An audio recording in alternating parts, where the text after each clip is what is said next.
So motherhood prepared me uniquely during COVID to introduce calm confidence to my life, to, struggling and smoothing things out. And that has definitely benefited me professionally as well, because that's the calm maturity that I can bring to a chaotic situation if a client is dealing with a high stakes communications moment.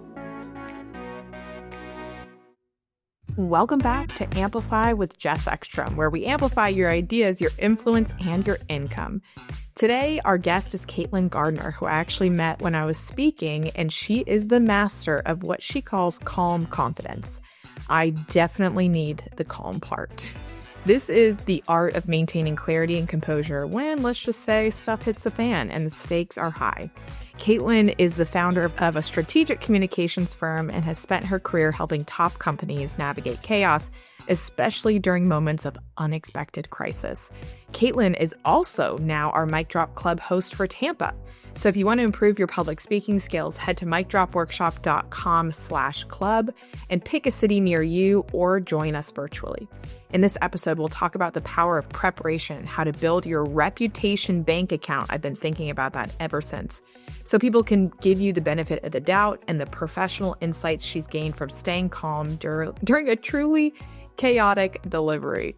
Whether you're facing a crisis, dealing with unexpected feedback, or just trying to manage a calm day, Caitlin is here to give you the tools to pause, think, and communicate with calm confidence. So let's start at the beginning. In a Florida hospital where every newborn was heralded by the Dumbo song and chaos was the new normal. My daughter was born in April 2020. The world was shut down and we were unsure of what to expect in the delivery room. We also had a 3-year-old at home, so managing a preschooler at home was a lot. My husband had just lost his job, and for the first time in our life, I became the breadwinner, and I was running crisis communications, just like so many of my peers in the cruise industry. So you may remember that the cruise industry was one of the hardest hit at the initial signs of the pandemic, and I was juggling a lot. And then we had to deliver our daughter in a very chaotic world. So motherhood prepared me uniquely during COVID to introduce calm confidence to my life, to, struggling and smoothing things out. And that has definitely benefited me professionally as well, because that's the calm maturity that I can bring to a chaotic situation if a client is dealing with a high stakes communications moment. What in the delivery room, was there any, was it mantras? What was the... what were some techniques that you pulled to stay calm? Yeah, so this was my second child, and I did know that I wanted the right support team around me. I put so much pressure on myself because my first child, I think looking back, I had postpartum depression with him, and I was really struggling to find my own. And with my daughter, I did have a doula, and I switched doctors to a midwife because I was very committed to having a VBAC after my first pregnancy. And I really wanted the right team that would support me. So when the hospital shut down and my mom wasn't able to be there and all of the things that I envisioned, my expectations had to shift. So I had a great plan, I had a vision for what I wanted, and it didn't happen. But at the end of the day, I wanted a healthy baby, and that's really what we were able to focus on. So mantras helped, the right support team, a lot of positivity. I literally had my cousin design beautiful mantras that we posted around the room. That was really helpful, and just really focusing on keeping myself calm during that moment and just saying, how do I focus on, it's not about me right now. It's about the child and the baby. And she ended up in NICU for a few days, and my midwife admitted me a few more days as well, just stay with her because there was so much chaos of the lockdown and my husband couldn't leave and come back. We were very, I think we were there for 5 or 6 days, kind of locked in to the hospital. And it was so eerie and weird because they had in the state, we were in Florida, and every few hours the music would play, and there would be the Dumbo song of a stork flying in, and that was every time a baby was born. And then they had the Rocky song playing every time a COVID patient was released. It was such a bizarre time. So to be stimulated by all of that. Feels like an episode of Black Mirror or something. It was so crazy. Out of this world. I would be livid if I was in labor hearing those It was So bizarre. do this to me. So, I mean, you've been able to transfer, like, this is just one moment in your life, but Mm-hmm. you speak about high stakes communication. You're the Mm-hmm. founder of Bloom Communications. You have had a very extensive career from some top notable companies, helping them Mm-hmm. communicate better in the chaos. What are some like professional ways that we can start applying this calm confidence when things are unexpected at work? Like, I know for me, I was just talking to some of my friends the other day about going viral and how, of course, you want to go viral and be exposed to all these new people. And then I also have a fear of going viral because whenever I do, it is just like all consuming communication with people who don't know you. Oh, she said Mm-hmm. this, she should have said that. And Mm-hmm. oh, she's wearing this and da, da, da. And I'm like, oh my gosh, this is like taking all of my energy. And luckily I've gone viral for good reasons, but I imagine Mm-hmm. you've also worked with people who have gone viral for bad reasons. Yeah. What are just some like foundational things, like something unexpected happens, there's a crisis, like what's next? What's like the Gardner tool belt? So I think a few things is you always need to know, like, what is your voice? How are you showing up? How are you authentically? If this is a brand or a person, how are you showing up authentically? And that could mean, here are the values, here are the things that we've already defined. And when you put things into your reputation bank account, I like to say you're kind of, building up your reputation. And that's, are you reliable? Are you trustworthy? And all of these things. And those are deposits that you make throughout your life and your career. I was just speaking with some Division I athletes and talking about how their reputation will carry with them. Their jersey may change and they may end up at a different athletic environment and even professionally beyond their collegiate career. But how are they going to make sure that no matter what their team jersey says, that they're always showing up because their reputation carries with them? So when it comes to company and personal branding, you want to make sure that you're constantly putting positive deposits into your reputation bank account. So that way, when you need to make a withdrawal, and in this case, maybe something went viral and you didn't expect it, or it wasn't true to who you wanted to, how you intended to show up, how do people give you the benefit of the doubt?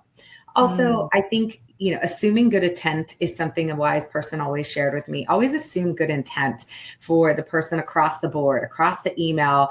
Now, if there's somebody, negatively trolling you, that's different. But when we're having professional conversations, always assume good intent for the person on the other side of that inbox.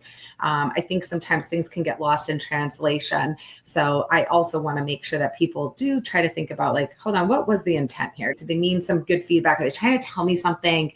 How do I read between the lines here? And then I think calm confidence also comes with being prepared.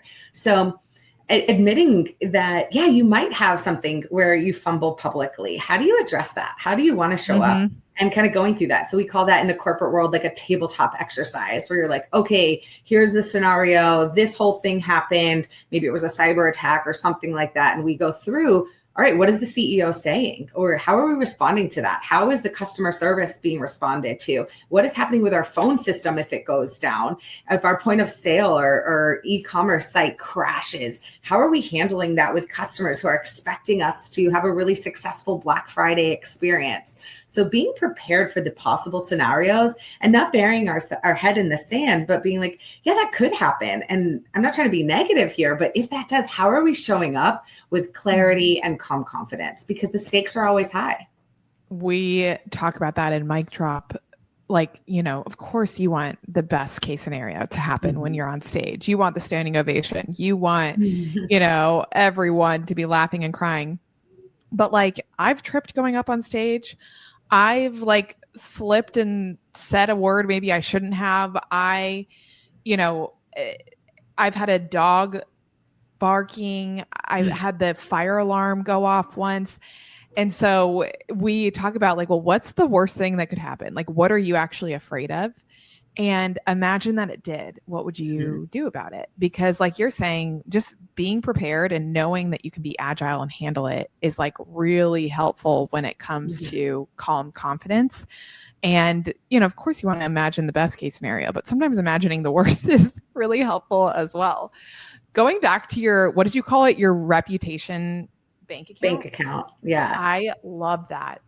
So what is your personal opinion on cancel culture? Do you think that it is like, we should continue to give people like the benefit of the doubt if they made one wrong or like tone deaf video? Do you like I have a complicated relationship with cancel culture.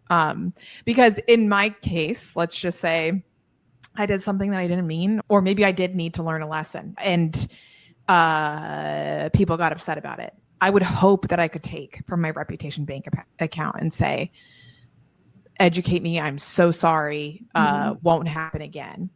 But then sometimes I see other people that like post something or share something and I'm like, come on. Like, in what world did you think that this was okay? And it makes me really not want to follow them. Even this brand that I follow recently, I won't say the name, but they did, it's this brand of sunglasses that I love. They're a small business, like been supporting them for years. Did a video recently that was like a parody on things that like asking questions in the office to their employees that they knew like women wouldn't know. So like sports related and all these things. And it was just really like, what was the need to do that? Of course, I want to assume good intent and think it's just like maybe an intern that got a, had a tough first start, but it also makes me not want to shop there anymore. And so what is your take on cancel culture? Have we gone too far, or is this really course correcting that we need? So I do think that it is a polarizing time and that people like to be divisive and to find a side or to take a stance.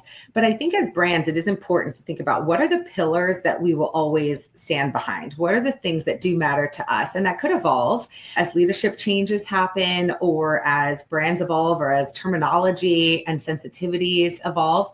So I definitely think that having clarity from the top, so that way when there is a tense moment or we're like, okay, are we pulling the video or not? It's not a delayed response. It's a very quick matrix to say, does this match what we stand for? So in that case, is it a playful thing? Were they, trying to engage the audience? Sometimes it is appropriate to be provocative in a consumer-driven, consumer way. So I think it's a case-by-case basis for that. I have to give a shout out to Taylor Swift. She just did a whole song about cancel culture and how she really reveres, like, it's okay to be provocative and be a little bit edgy and all of that, So I think that she also pokes fun intentionally, really strategically. And I love clever lines and lyrics. And she's an artist in that sense and a masterful one to be able to say like, yeah, I like my friends canceled, I think is the language there, showing that it happens, we're in this environment, so we can still support each other that way. I think it's less about how you showed up in that one moment and how you showed up for your reputation bank account. So you're taking and you're building that up. And then also, what are you doing in the future? So not only are you showing up in that one moment, but what are you doing next time? How are you showing up? Are you evolving? Is it changing? Or are you saying, yeah, that is what we meant to say, you're doubling down? So I think it does matter on a case-by-case basis, knowing that you're not going to satisfy everyone, but the vast majority are who you are trying to target. Do your values align? And that is hard in today's world. I think it's always been hard. I think it's just faster and more in your face with how we're communicating. But there's always been, different opinions on things. So how do we find the right way to respectfully communicate and share ideas, no matter what your views could be? I think the way that social media is framed these days doesn't leave room for nuance, because you, as a creator, want the hook and you want to show that you have certainty around something.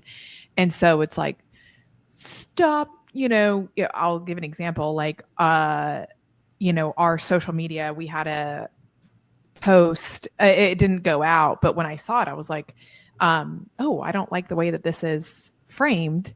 It was something around like, stop doing this and start doing this. And it was like, I just don't know if we need to be that aggressive in our communication. Like, if someone wants to do that, do that. But I understand what our social media person was doing, because she's like, I'm trying to get their attention, because how else are we supposed to?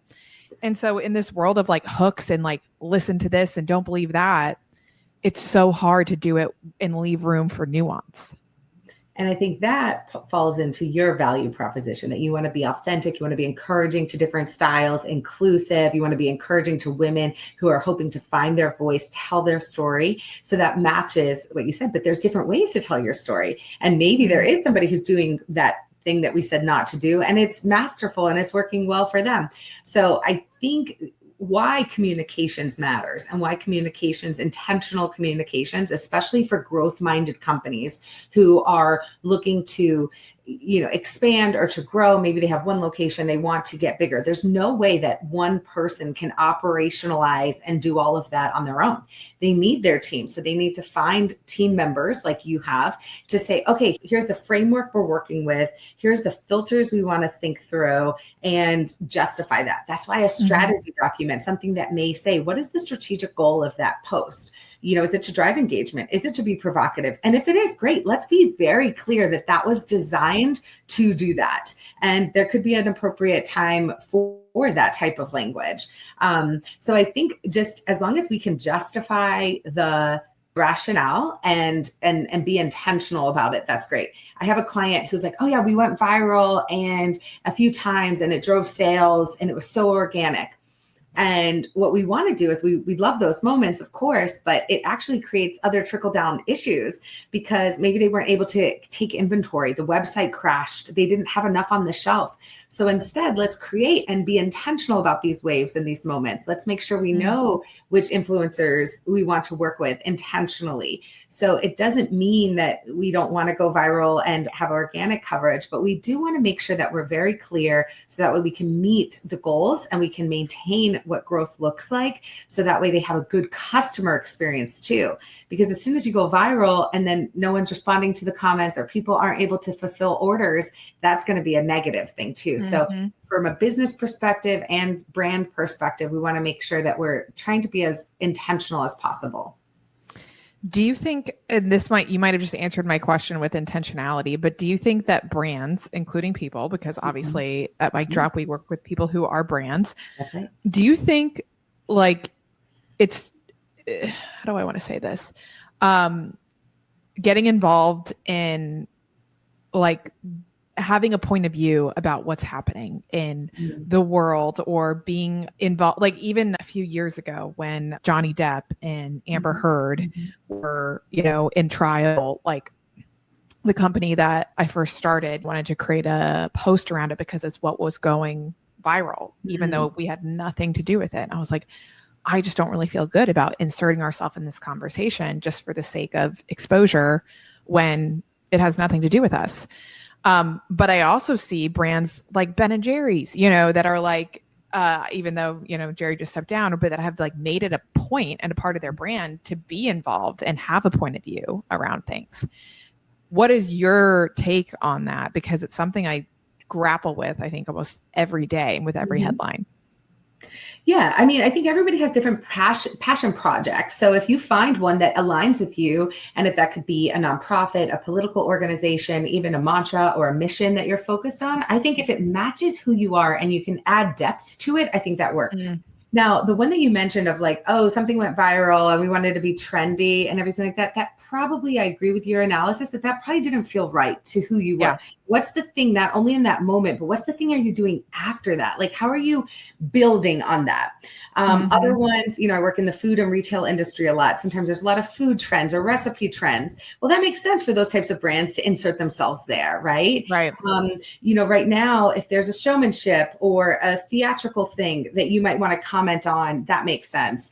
The movie Wicked is coming out, and I'm a PR girl, and there's so many PR stories in the Wicked story. It's about perception. It's about Elphaba, who's a good witch, and then she turns, and the public perception is that she's the wicked witch. If that's not the power of public relations, I don't know what is. So I'm going to be doing some content around that story because it's something meaningful to me. So as long as we can justify it. So I literally will challenge my team to say, what is the strategic rationale? What was the creative spark that led you to do it? And if they say, oh, it was viral, so I just wanted to hop on the bandwagon, that could be a reason. But if you could say it matches our brand in these three ways, now you got something to think about. And you as the decision maker, as the face of it, you get to have the opportunity to say yay or nay. And the team should come with so many ideas that get you thinking. I would rather have 15 ideas and only one ends up being public, but that's the creative process. So I think it's okay to push back, but I would challenge a team everywhere. If it's yourself, if it's a partner like ChatGPT or an AI tool, how are you making sure that this matches the brand essence? So that takes a lot of work, and you can evolve it too. You might be like, well, that's where we were 5 years ago when we started out, but today we're different, or today we're more narrow. Personally, I end up working with a lot of female brands or a lot of female marketing people. And I mentor a lot of students in PR and communications. And that's authentic to me. My formula for success is helping other people. So sometimes that fills up my reputation bank account, but usually it's also filling up my heart. And that's true to me. I love that. The reputation bank account is like one of my biggest takeaways from this. How can you leave just with a couple like parting word to the wise for someone who is either getting negative energy, online, or just like their website crashed, or just these like high stakes, and high stakes is relative, but like it's something that feels high stakes to them. Maybe what are like 2 to 3 things they can pause and think about before they take their next step? So first is, if you don't have all the answers, that's okay. Find the right team, be resourceful, find a PR person, find a communications coach, find somebody who can help you, find fellow entrepreneurs. I love your club because you're meeting with other experienced people and people who want to grow professionally. So find a tribe that can help you bounce ideas. I call this my personal board of advisors as well. So I talk to all the time, and I think that's important. So be resourceful, find a group that works for you. The other thing I say often is you don't get to choose when the stakes are high, but you do choose how you communicate. So maybe you're giving somebody on your team feedback and that was a throwaway moment for you because you're like, oh, I owed them some feedback. That was great. But for them, that was a high stakes moment. They were, opining on it. They're thinking about, they're overanalyzing that moment. So recognize that you're not only having high stakes moment yourself, you're also delivering high stakes moments. Yes. And it might not be for you, but for them, that might have been a very pivotal lesson. So look for those, because how you show up when you're giving high stakes feedback sometimes is also good lessons in there. Oh my gosh. It's such a good point. Sometimes I forget that I'm the boss, and I'll just shoot an email to someone. It's like, hey, can you meet on Thursday at 9 a.m.? And they're like, and I'm like, oh, I literally just wanted to go over our plan for, this. And I just forget sometimes. Yeah. And so it's so good to have that reminder. Caitlin Gardner, thank you so much. Where can people find you, work with you, book you to speak? Tell us. Yes, I am speaking about high stakes communications all over the world. And the best way to find me is on LinkedIn at Caitlin Gardner, and also on bloomingcom.com. Awesome. Thanks, Caitlin. Thanks for listening to Amplify. If you're a fan of the show us some podcast love by giving us a rating and review. This episode is brought to you by Mic Drop Workshop, where you can learn how to become a better speaker, how to land paid speaking gigs, and become a keynote speaker. This episode was edited and produced by Walk West. I'm Jess Ekstrom, reminding you that you deserve the biggest stage, so let's find out how to get you there. I'll see you again soon.